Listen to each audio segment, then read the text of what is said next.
gilletim Yürek yarlar aytman tildim gilletim Neden bolkay wingletin görmedim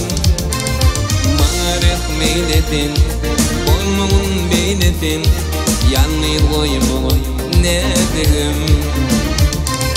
Aklını aylatin Fikirlen oylatin Menden duymam ne dedim Yalvar ya Boşlaşma ne dedim Yanımdan taşlaşma ne dedim Geç güne varvatma yağmağım Yanıya kaldım şan yedim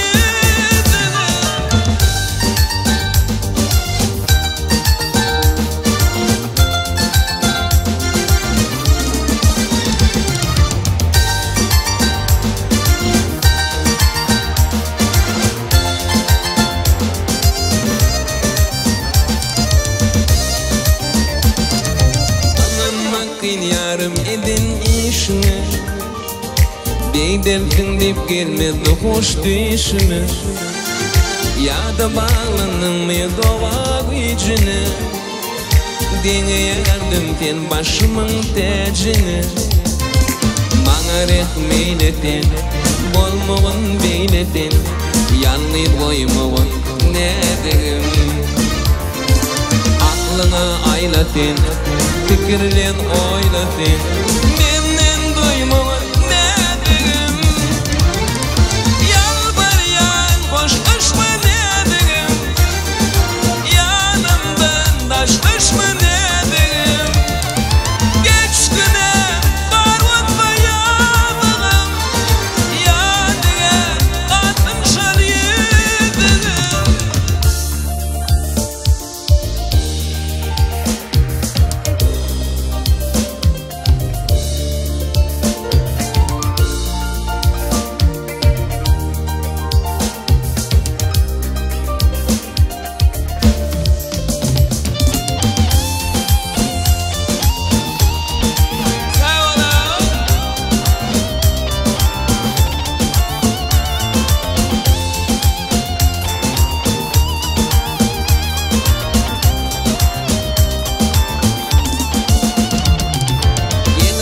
Jetini alıp uğradı